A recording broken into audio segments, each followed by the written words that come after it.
Quais os riscos, então, de uma febre muito alta e persistente, doutora?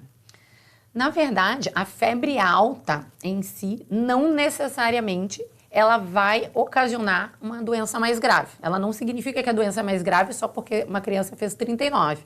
Às vezes, uma criança com 38, por exemplo, que não é tão alta, ela pode estar com uma pneumonia. Então, esses outros sinais são mais importantes do que a temperatura elevada e do que a persistência da febre. Persistência no sentido de muitos dias. Se a duração é muito prolongada, é importante uma avaliação médica. Mas a febre mais alta ou não é um mecanismo da própria criança de liberação, né, do indivíduo, de liberação das citoquinas, né? Então, que são substâncias nossas do corpo, que são marcadores, eles mostram que aquela temperatura está mais elevada, mas não necessariamente é uma doença mais grave.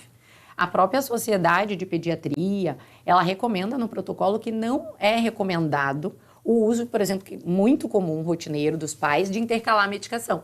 Que o ideal é até tu usar uma medicação na dose correta e esperar, através de hidratação da criança, ver se ela melhora o desconforto, sem precisar ficar alternando os antitérmicos, que é uma coisa, uma rotina que a gente vê na prática. Que não é correto. Que não, pela Sociedade de Pediatria, os protocolos, não seria mais indicada, não é a recomendada. Então é aquilo que diz assim, tu dá o primeiro Tilenol, aí depois tu dá o paracetamol, enfim, ou dipirona, ou Novalgina, para ir intercalando. Então, não é o indicado, doutora? Não é o indicado. O ideal é tu fazer a medicação na dose correta, porque às vezes os pais também fazem uma dose mais baixa do que a recomendada, assim, com receio de dar muita medicação.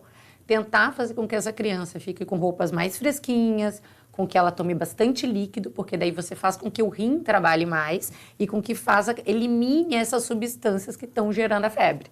Normalmente, esse intercalar a medicação, ele é muito pela nossa ansiedade, porque a gente não gosta de ver o filho doente, né? Então, eu tenho duas pequenininhas, uma de 2 e outra de 7, que assim, elas ficam ajojadinhas e prostradas, aí tu faz uma, aí daqui a 2 horas tá com febre, aí tu quer fazer de novo.